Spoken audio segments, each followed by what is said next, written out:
Okay. All right, I'm gonna get the phone. Okay.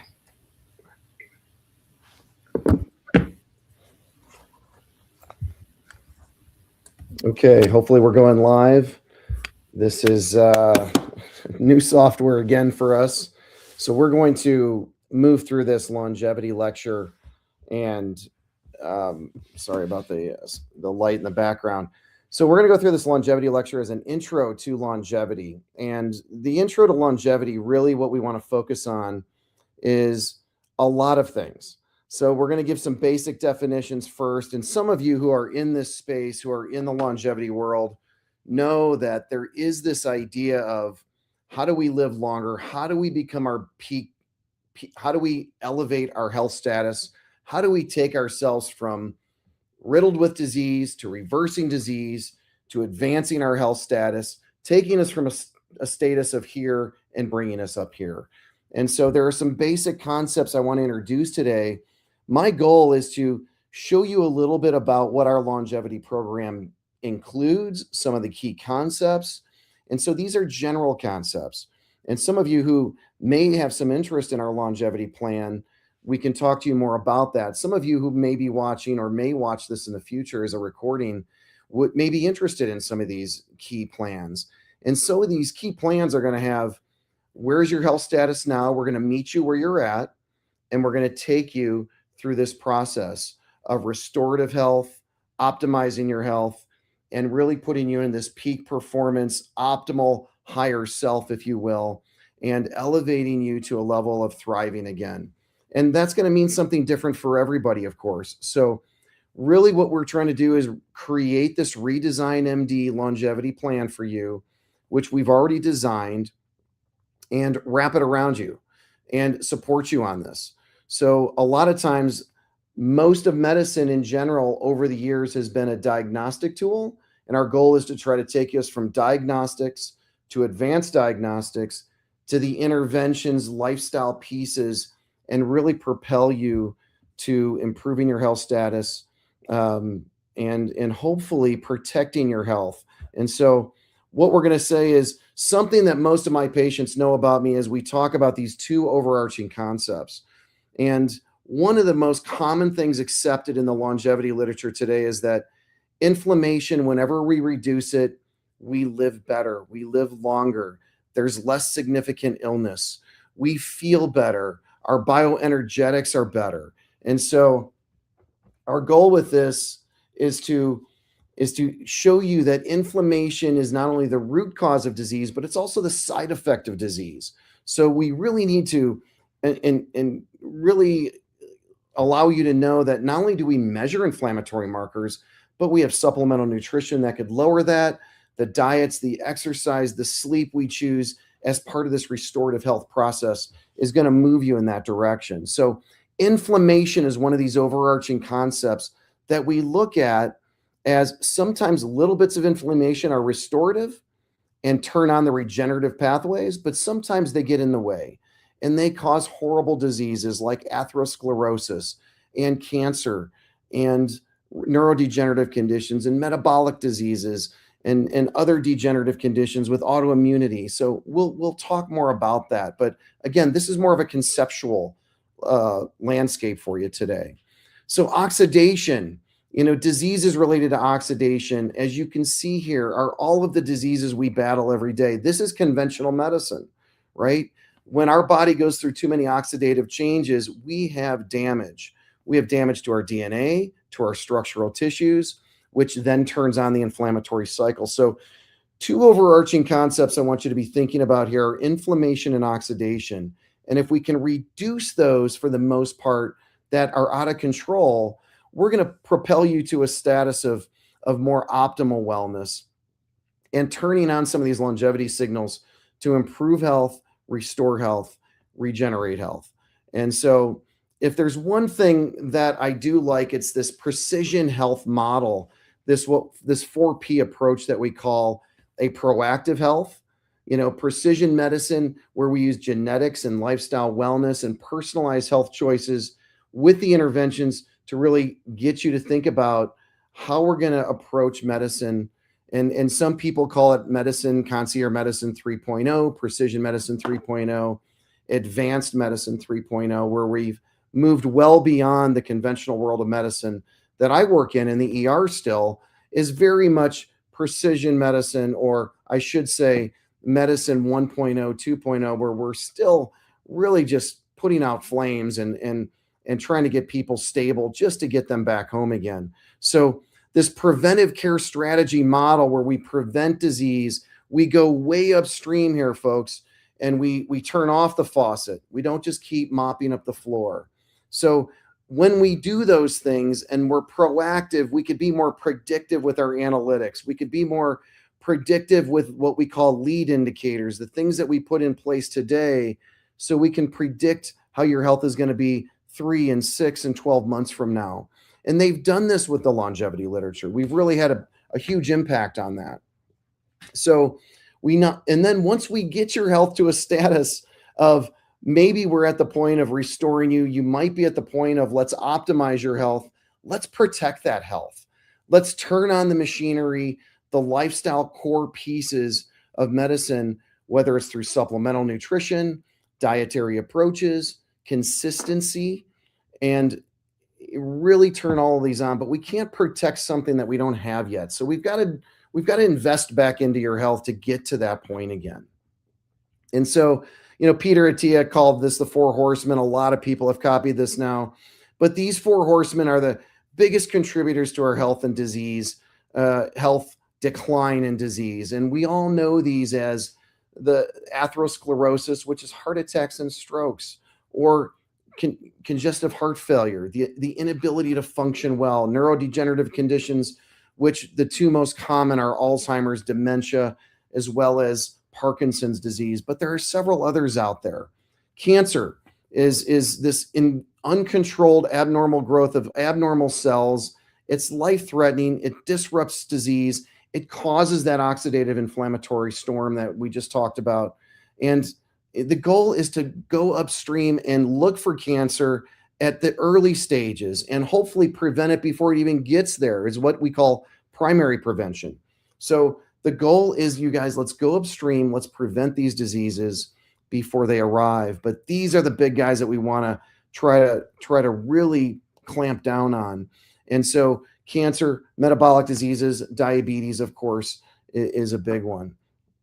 So, when we think about comprehensive longevity wellness, we think about, let's get some baseline assessments first. How do we do that? Well, most places out there, and a lot of you have heard of this place called Functional Health.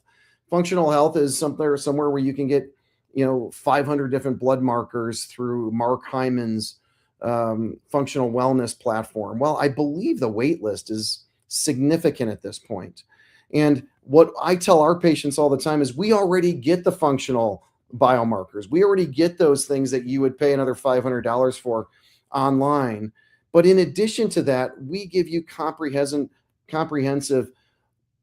very predictive precision planning specific to your case, specific to your illness, specific to your health goals. And that might be specific to your genetic markers or your biochemical or physiologic markers.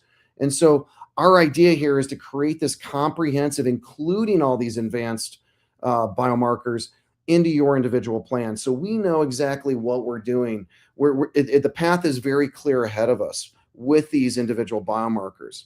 Advanced cancer tools that we have access to are whole body MRIs with discounts, whole body cancer screening tools such as the Galleri screening for those at higher risk of inheritable cancers such as breast cancer, ovarian cancer, prostate cancer, pancreatic cancers, the colorectal cancers. We can do these polygenic scores and look to see if you're at increased risk of these things that cut our life short before we even get to thrive again. So our goal is, hey, let's do some baseline assessments, make sure we don't have anything in our way to allow us to really thrive and succeed and reach those peaks in our health status. With cardiac health, we have got cutting edge diagnostics that we also look at. I always tell people, yes, we're so cholesterol centric with our health. However, we need to look at the anatomy. We need to look at your structural health. most of the things we look at in cardiac health in the blood work, they're just risk factors. But when we look at your anatomy with an ultrasound on the carotids, which we're going to have our ultrasound in our clinic here within 2 weeks, or we look at the heart with a coronary calcium scan, or with a CT angiogram with AI software overlays that really show us the complexity of the plaques and where they exactly are, how friable they are, what is your real risk of disease. Well, looking at the anatomy is the best way to do that. So we've got the advanced tools to look at those four horsemen, to really go upstream and look at how insulin resistant are you. Even though your hemoglobin A1C might say 5.5, we can still see signs of insulin resistance there.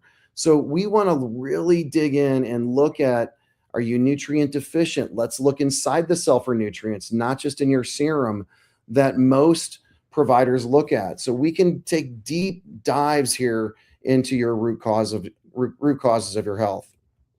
So yes, there is a difference between lifespan and health span. Some of you, I have a lot of people that come in here and say, it doesn't matter how long I live. I just want to live well while I'm here. It's the years and quality of years while I'm here that matter most. Well, here's the good news, is that if you focus on your health span, your lifespan increases as well. You can't discern those. It's what we used to call with weight management. If done well, if we're focusing on weight management well, it is health management. They're one and the same. Health span is lifespan. So if you don't want to live longer and live well longer, then you can't separate the two. So we want to focus on these lifestyle and environmental factors that do determine your lifespan. And so, but optimizing the health span insights by focusing on that do matter. How do we get you to live well today and tomorrow and 3 months from now? That leads to years later, even though what matters is how do we lower your risk of disease? How do we lower the risk of cancers, heart disease, the four horsemen, and allow you to thrive and become the best you can be? Maintain the faculties of memory and cognitive functioning, and degenerative joint disease with optimal regenerative capabilities, such as platelet-rich plasma or certain peptides that may play a role, although limited research is out there. But we can put it all together and enhance the synergistic plan for these things. So our goal, again, think about the 4 Ps. Think about the 2 overarching concepts of inflammation and oxidation. Think about the 4 horsemen and going upstream very early with the assessments, so we can really put those flames out on inflammation and oxidation. And so those diseases don't show their faces to us and cut our lives short.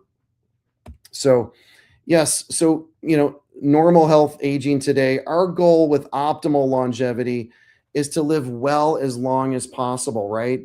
You see that the average person lives over 30,000 days, and 5,000 of those tend to be sick days. Our goal is to squeeze morbidity so we're sick just at the very end of life.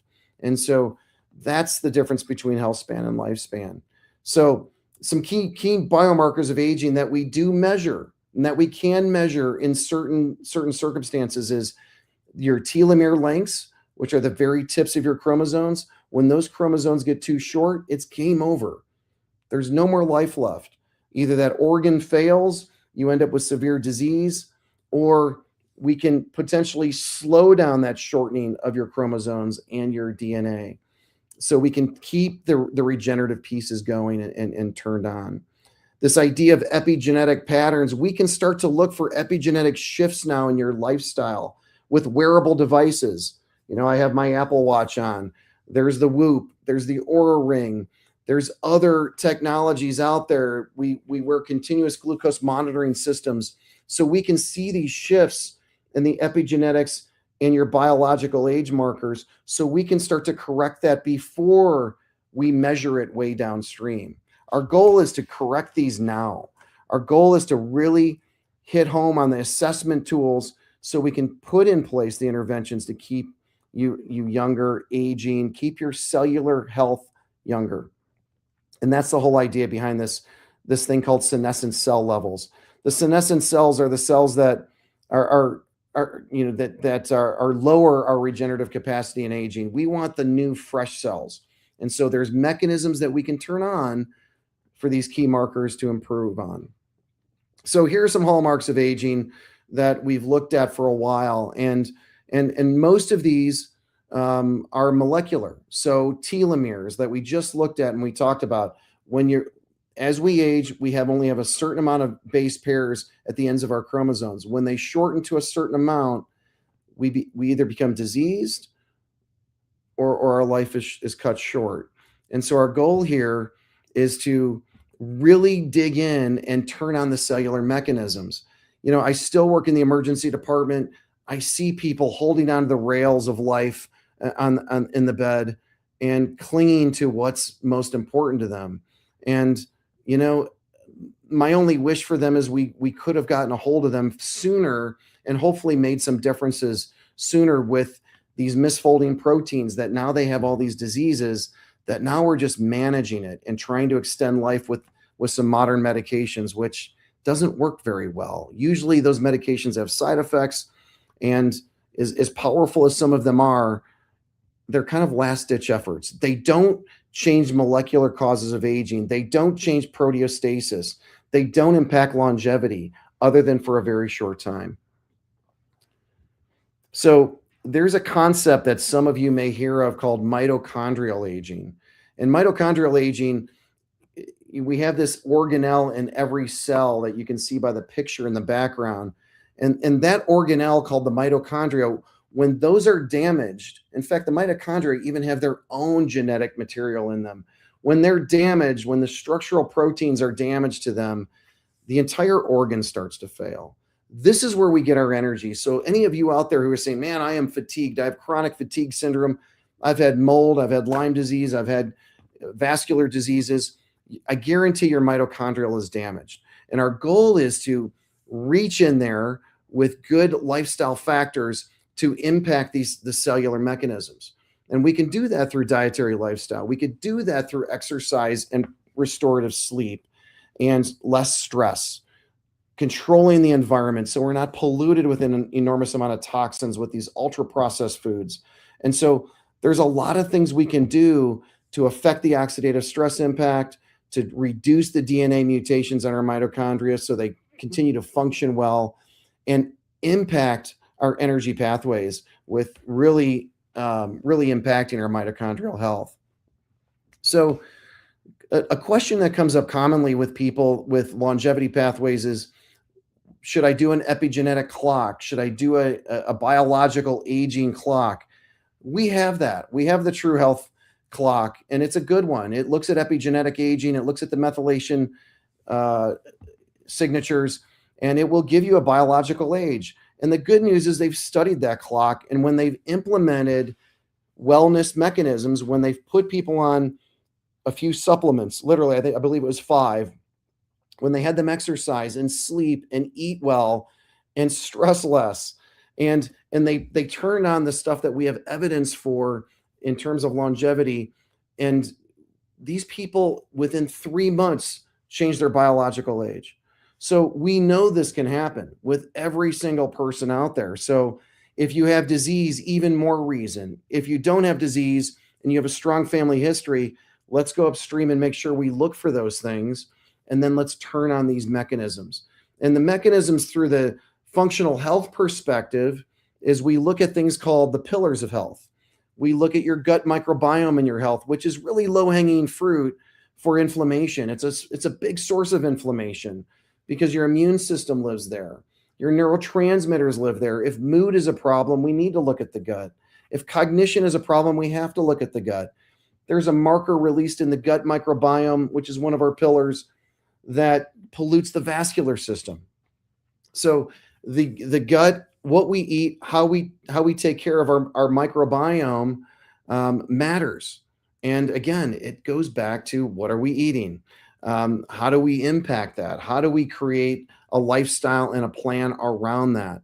And so with our other pillars, the environment and the toxic load that we take in, well, that can pollute our mitochondria. That could pollute our structural proteins, our DNA proteins. That can really have an impact. So we can test for those things. We can test for toxins. We can test for all sorts of other uh, enzyme dysfunctions and nutritional deficiencies, all sorts of patterns of inflammation or oxidation. So we put these biomarkers with these epigenetic clocks and these methylation clocks together, and we form a really good picture of where you're headed, what's predictable in your health, that's predicted in the near future. So we've got some great tools to use, but the biological biomarkers of aging is really what this functional health is about online. And so many of you may have been to a functional health doctor, maybe even a longevity clinic.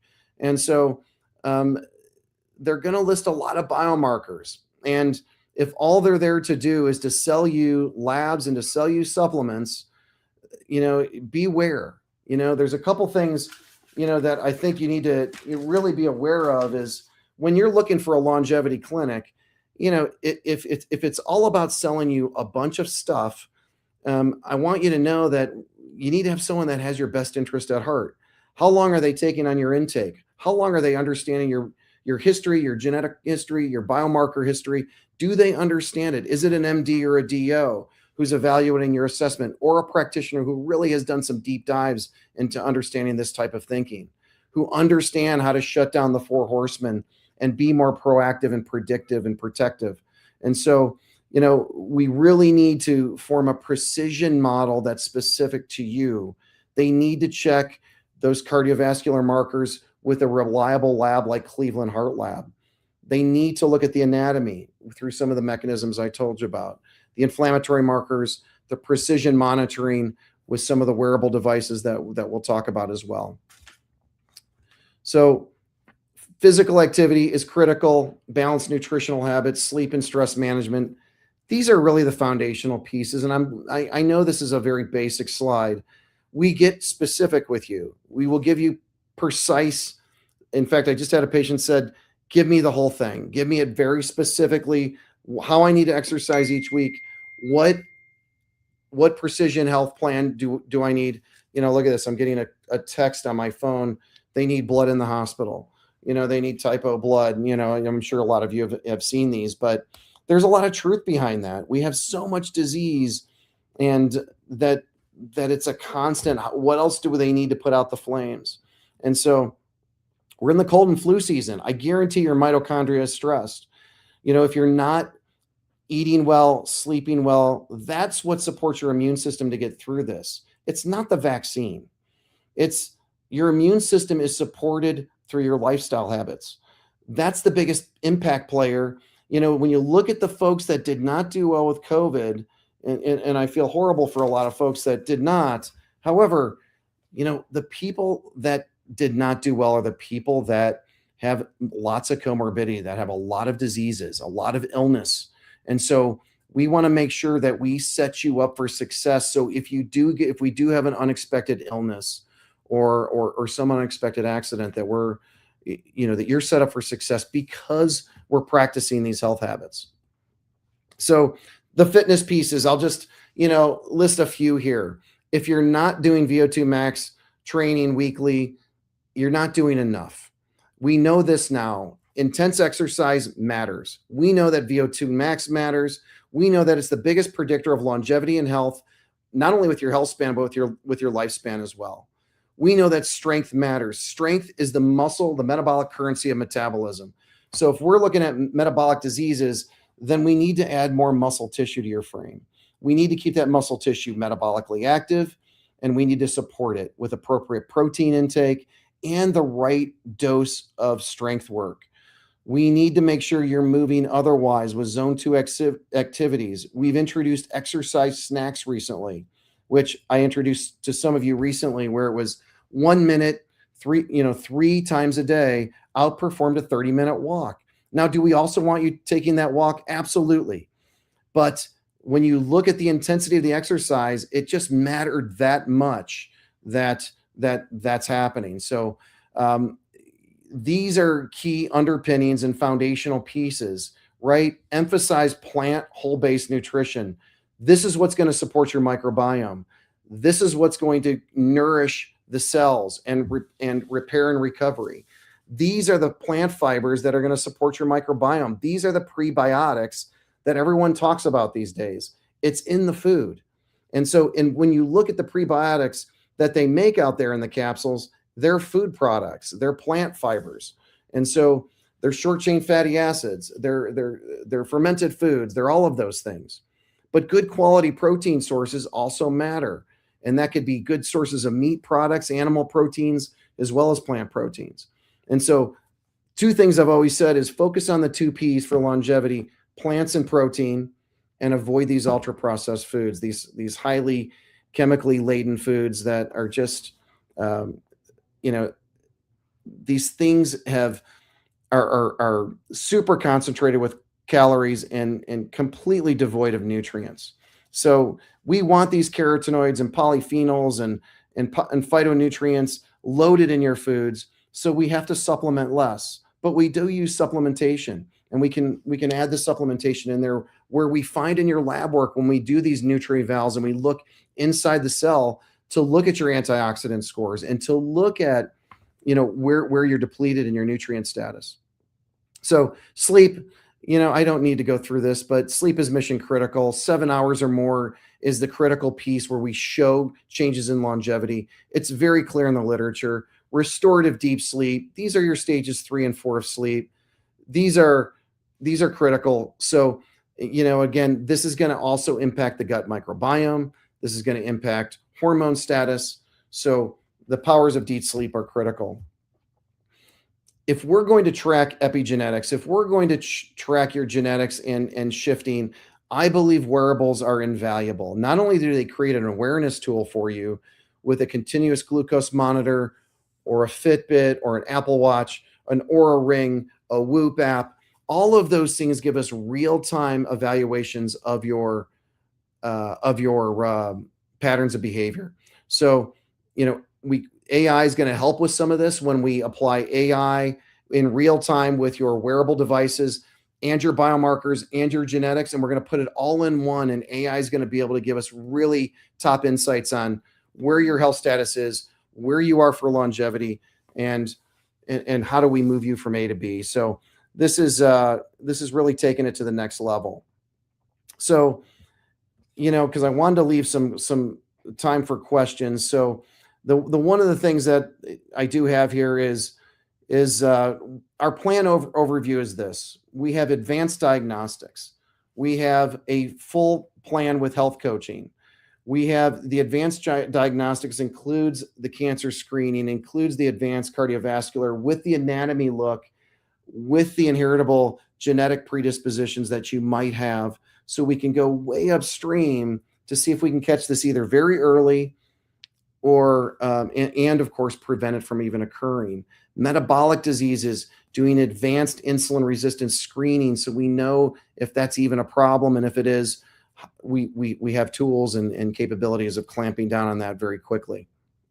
So our goal is to take you to the next level. Our goal is to meet you where you're at, move this ahead. Redesign that name was so we can design your precision health plan, your longevity, wellness, peak health, optimal health, taking you to the next level plan. And if that's what you're looking for, make sure you're going to a provider that has good functional training, that has conventional, understands the diseases that exist out there, so we can clamp down on these with all of the advanced diagnostic tools that we have. I'm boarded in integrative medicine through the American Academy of Anti-Aging Medicine. I'm boarded in family medicine. I have a master's degree in exercise physiology. I've been doing this medicine my entire life. This is what I was meant to do. So we put this all together as complete medicine, and that's the strength of it.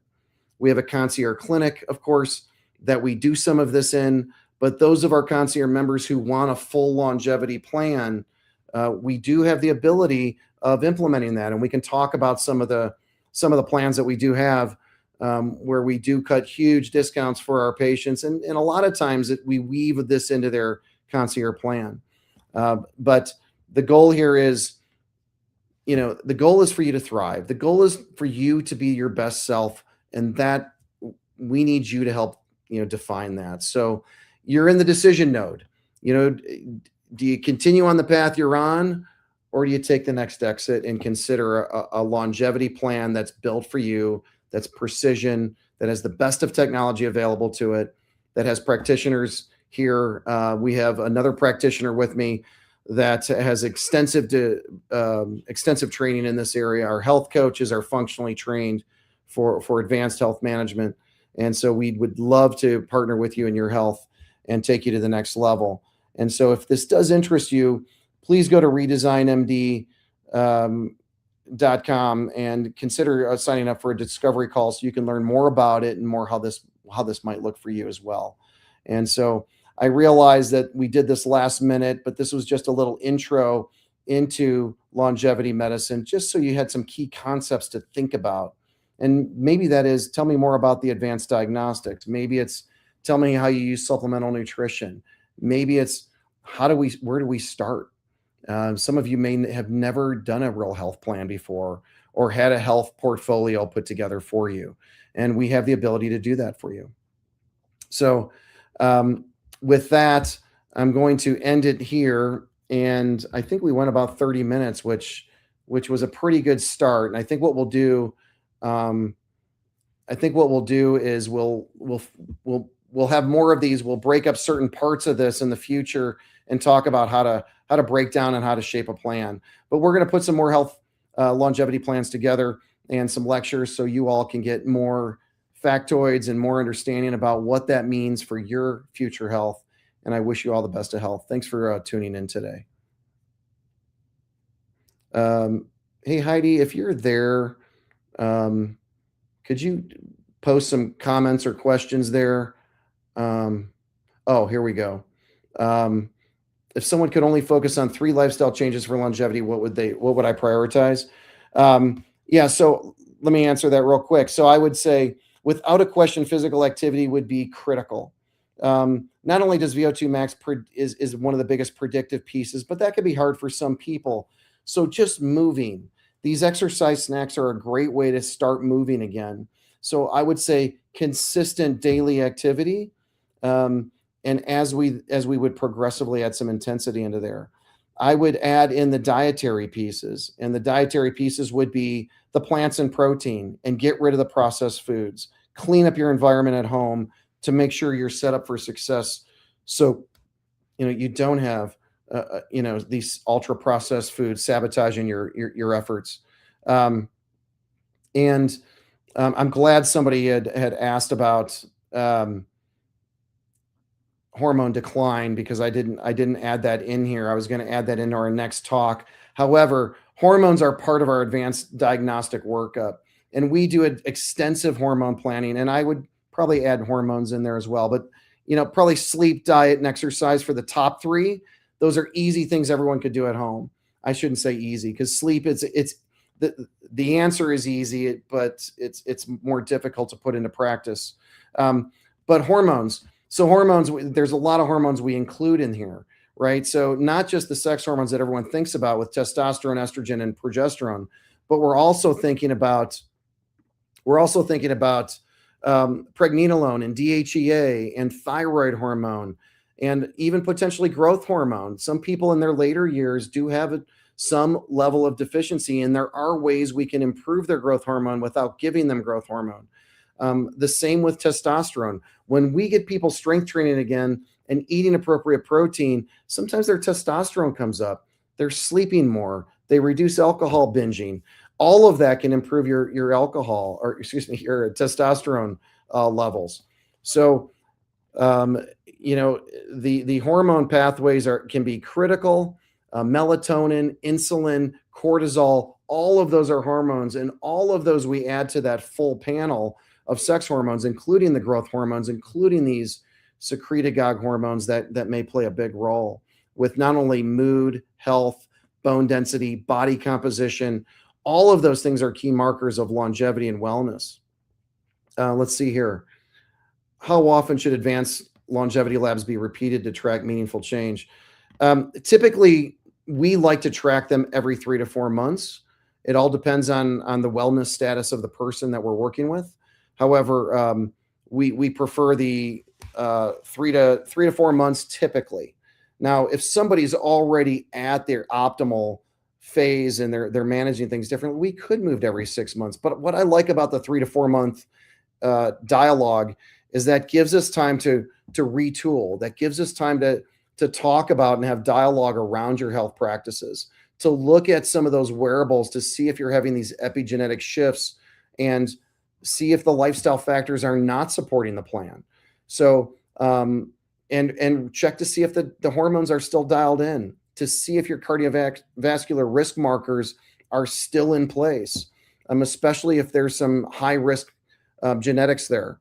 So without a question, I think every 3 to 4 months with one large, what we do is we do a big annual exam where we include a lot of these advanced diagnostics, as we might not need these larger workups every 3 to 4 months, but at least once a year we do. And for some folks, we need to do them every 3 to 4 months. So how often should advanced labs, to track meaningful change? I usually give 3 to 4 months, because with lifestyle measures, we've seen that change in the longevity literature. We've seen the biological clocks change. We've seen cardiovascular changes.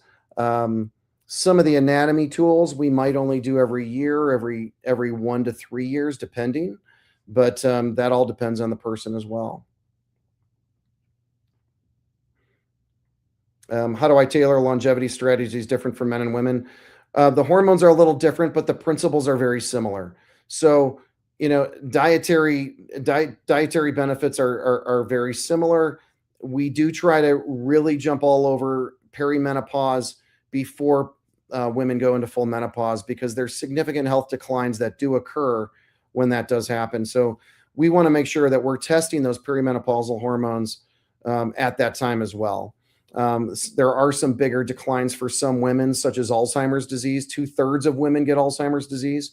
So we want to make sure we're doing some early brain activity, making sure we're checking an ApoE4 genetic status potentially on some of those folks. And for men, we need to be looking maybe at Parkinson's, which men get more often, or vascular diseases. And so without a question, bone density is a big one for women that we need to check early. I'm a fan of checking some of these markers long before the insurance companies check some of these markers, like bone density. I think bone density should be checked in women in their 40s, so we get a baseline. And some women are shocked that they have, more fragility in their bones and lower bone densities much earlier in life. And a lot of that is predicted by their muscle density. So tools to measure body composition with skeletal muscle mass. And remember, skeletal muscle mass, when you look at a 35-year-old trained quadricep muscle and compare it to a 75-year-old, and you do a cross-sectional anatomy with a CT scan, they look identical. They look identical in the trained individuals. In other words, if we keep you training as long as possible, especially past the age of 75, that's where these significant age declines occur.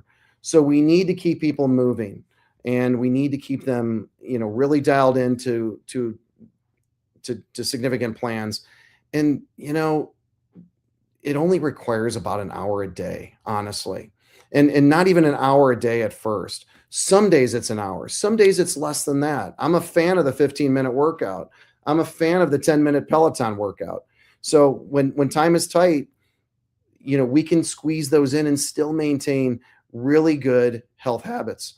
And how we choose, how we, prepare our foods, how do we eat out, how do we do this as a traveling person? All of this could be tailored to either men or women. Men, we have different cancer predictive models for men and women, so we'll apply those, of course, as well. I think those are the big questions. So thank you so much for joining us tonight, and I hope this gave you some ideas around how to really start turning the screws on your health and taking it to the next level.